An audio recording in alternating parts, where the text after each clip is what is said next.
Hello, Dilys Williams. A warm welcome to Professor Dilys Williams, founder and director of the Center of Sustainable Fashion at the London College of Fashion. Some call you a rebel with a cause, but I would call you a sustainable soul catcher. Above all, you are a pioneer in the fashion industry and the godmother of sustainable fashion education. Beside this, you are also a designer. You studied fashion at the University of Manchester in the 80s, worked in different companies before you became women wear director at Catherine Hamlet in the 90s. Where and when have the seeds of your pioneering work been planted, and how did it all start?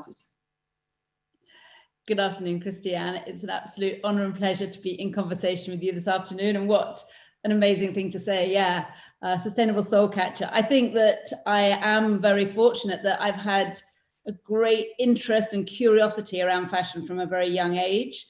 I also think that the energy that's created when people come together to create a collection, you work with pattern cutters, you work with people from mills, you work with sample machinists, and I am a very sociable person, so I've been able to combine the two elements of loving clothes from a very young age, and it's a cliche, but my grandmother made a lot of clothes. Her black and gold sewing machine was something that it was awe-inspiring, and so yeah, I learned how to sew from her. She had a meticulous sewing box that everything was kept very beautifully, so it was kind of in the blood. But I also think that growing up and going to college in the 80s was a really incredible time in Britain, and music and fashion were the two ways that you could speak out. And in Manchester at the time, the music scene was amazing, and at Fashion College, we were all of us very angry about racism, about nuclear armaments, about issues to do with unemployment. So it felt like a really amazing way to be able to speak as a citizen. How else can you speak out quite loudly? So that's how it all started. And I think as you know, fashion is something that is so important on a personal level, but fashion design is about creating something that you can be proud of and you can feel good about. So when I realized that what I was doing was actually destroying environments, and that there were labor issues to do with the decisions I was making that I had no knowledge of, I kind of stopped in my tracks. But because I didn't want to stop fashion, I started to look at what you could do, what you could know about, in order to be able to do something you could feel proud about and could do well. And at the time, there wasn't really very much information out there. I'm going to show my age now, but I remember going to the big fabric fair, to Premier Vision, and asking for organic cotton, and one of the mills turning around to me and saying, oh, cotton comes from the ground, of course it's organic, or it's a natural fiber. So there was really no conversation around the issues to do with pesticides and the social issues. So yeah, that's where it started. And I went to work with Catherine, who is an amazing, incredible lady, and she took me to India, and I saw what was going on there. And so yeah, conversations about what decisions designers make. And I've been very fortunate to work with all sorts of amazing people and to learn with them. So, I'm still learning. And then, doing the collections with Catherine meant that I could, hand on heart, know that we were only using vegetarian leather. I knew that I could trust some of the sources of what we were doing. But then I was invited into London College of Fashion to speak to students, and I was pretty shocked to see there was nothing in the curriculum still. So it was one thing for it not to be taught when I was at college, but it was another thing that it still wasn't in the curriculum. So by accident, I set up Centre for Sustainable Fashion just as a response to saying we've got to change education. Unless you can change what happens in education, we're never going to change this industry. So yeah, that was back in 2007. And yeah, giving yourself a name makes you accountable, which is good, because as soon as you say, right, we're going to look at sustainability in fashion, you have to step up. But it also means that people step up to you. So I was able to start speaking to all sorts of incredible people who I would never have been able to speak to as a designer. So being invited to speak in the Houses of Parliament about something, or going to speak to people at the UN. So yes, suddenly it went from being something that meant I was making clothes to being something that involved a much wider system. Mm-hmm. So, and as you said, you founded the center in 2007. Today is 2021. And the world has changed in between tremendously. Students think differently, consumers act differently, and the industry works differently. What are the expectations of students today when they study sustainable fashion? How do you see this relation with consumers and the industry?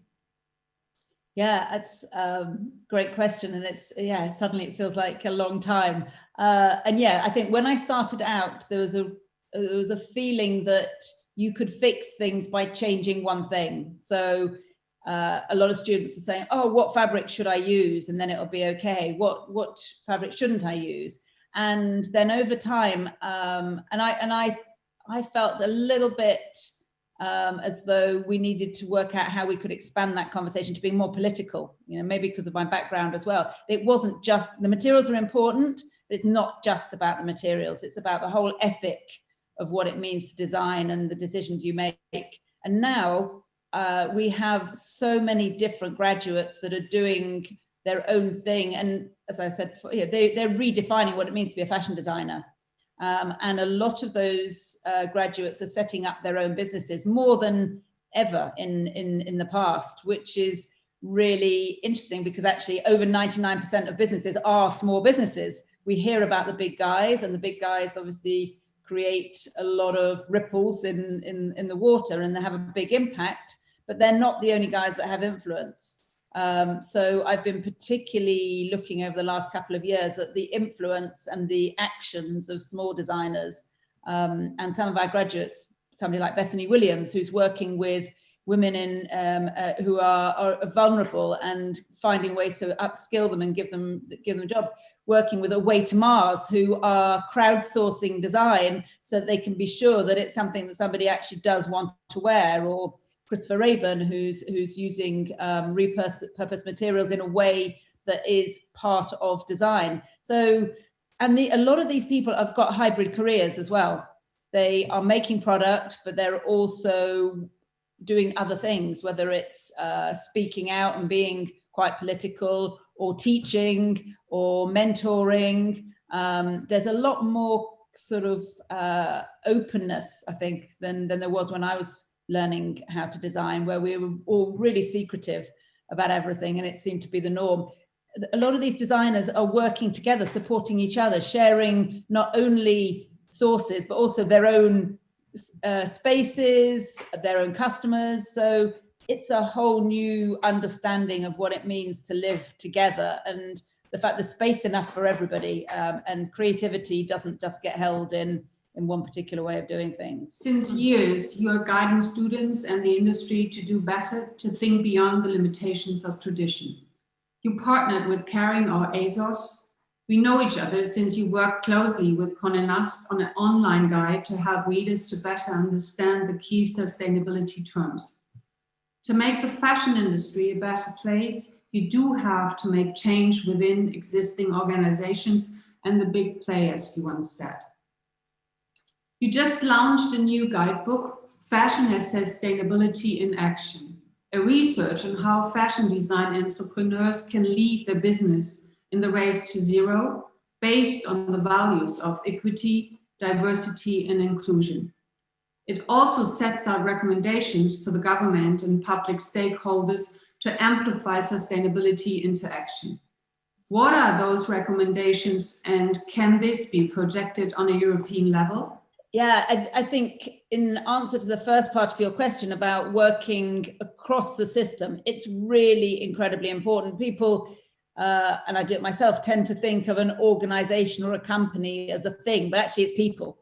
It's a group of people in a design room, in a buying and merchandising department, whatever. And the culture within an organization can change quite quickly if you work with people together. So we have worked with design teams in very big businesses, ASOS being an example, and we only work with big businesses if they make a long-term commitment, because it takes longer in a big business. So with ASOS, we've been working with them for, I think, between 3 and 4 years, because you can't change things overnight, but unless you commit to change, then it's never going to happen. So we've been working with them incrementally, working with all of their design teams and looking at how the designers' ambitions and visions can be realized, because a lot of them feel that as though they daren't speak out, or that they don't have the opportunity to use particular ways of doing things or to say no to things. And at ASOS, for example, a lot of the design team are vegans, and then we got into conversation about why they're using animal-based products, and they said, actually, you know, it's against my principles. I don't want to do that. And they decided as a team, and ASOS actually, you know, sometimes you just need to ask, agreed to not use fur, not use feathers. So you can make change even in places where it feels intractable. But then in answer to your question about working with government, we really felt as though government weren't necessarily understanding the sector. They're talking about sustainability in the big picture across industries, but the fashion industry is like no other industry. And the way that it works needs attention. I mean, the United Nations recognize that. We work with the United Nations Fashion Charter, and they've picked the fashion industry because they see the importance of it, not only in terms of its direct impact, but also its influence on culture and on customer behavior. So our recommendations to government were, some of them were quite specific. So for example, how do you make it easier to do something well rather than give license to do something badly? Why don't you put on a small tax to extend the producer responsibility on garments that are from virgin materials, and give a tax rebate on mending and repair? You know, it's just trying to re-tip the balance towards something that actually is better for all of us. So that was one of the recommendations. Another recommendation was around how, as I said, a lot of small businesses, they're individually they're small, but collectively, if they're represented and recognized, they could have a much bigger influence. So we talked about that. We also talked about this idea of resourcefulness and design, and how can you credit people who are being resourceful rather than just credit people who are doing something with their waste. So there was a number of different recommendations, and we're still pursuing those with the UK government. But as far as the EU are concerned, I mean, I would say that the EU government is way ahead in so many ways. The directives around zero textiles to landfill, the work of the Fashion Pact, and there's a lot more I mean, the REACH legislation around chemicals was originally an EU initiative. So yeah, I think that there's a lot that the UK, well, I won't go into that about what the UK should be doing with the EU. Maybe I shouldn't speak about that, but I wish that we were working together on all of these things.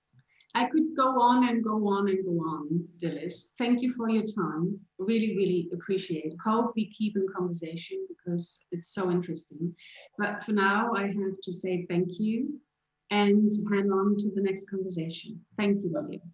Well, thank you so much. You do incredible work, and you have done, and what you're doing now is so exciting. I look forward to continuing the conversation. Thank you very much. Thank you. Bye-bye.